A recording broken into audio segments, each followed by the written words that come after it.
Hello welcome back to my channel healthy kitchen recipes.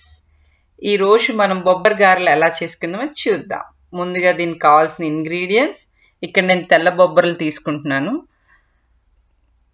ఈ బొబ్బర్ని over night soak చేసుకుని మనం water లేకుండా దీన్ని గ్రైండ్ చేసుకోవాలి. అలాగే దీనికి కావాల్సిన ఇంగ్రీడియంట్స్ క్యారెట్స్, ఉల్లిపాయలు, కొత్తిమీర, పచ్చిమిరపకాయలు. క్యారెట్స్ ఇలా తురిమి యాడ్ చేసుకోవాలి. ముందుగా గ్రైండర్లో మనం బొబ్బర్లని నీరు వేయకుండా అలా గ్రైండ్ చేసుకొని జస్ట్ కొంచెం సాల్ట్ యాడ్ చేయాలి. దీన్ని ఫైన్ పేస్ట్ లాగా చేయకుండా కొంచెం కచ్చాపిచ్చా కింద చేసుకొని 1 by 1 ఆనియన్స్, కొత్తిమీర, క్యారెట్స్, పచ్చిమిరపకాయలు అన్నీ యాడ్ చేసుకొని దీన్ని మిక్స్ చేసుకోవాలి.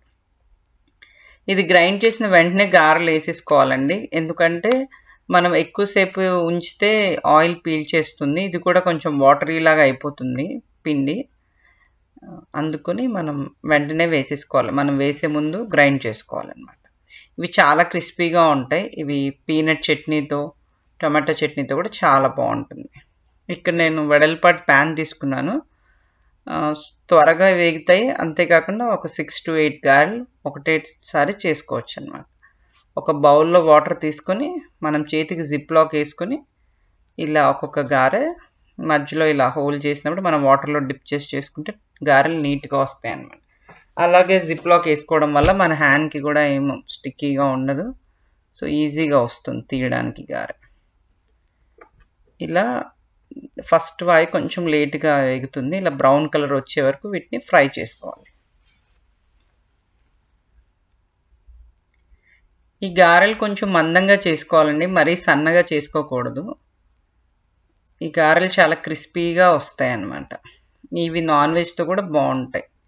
ఈ గారెలు మిగిలిన నెక్స్ట్ డే కూడా చాలా క్రిస్పీగానే ఉంటాయి, చాలా బాగుంటాయి. ఇలా క్యారెట్స్ ఇవి వేయడం వల్ల కలర్ఫుల్గా ఉంటుంది, అలాగే టేస్ట్ కూడా చాలా బాగుంటుంది.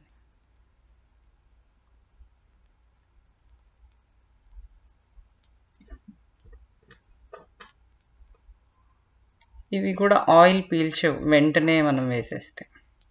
చూసారా, క్రిస్పీ బొబ్బర్ గారెలు ready.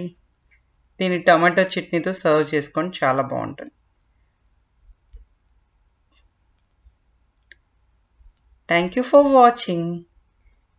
Please like, share, subscribe my YouTube channel. Thank you.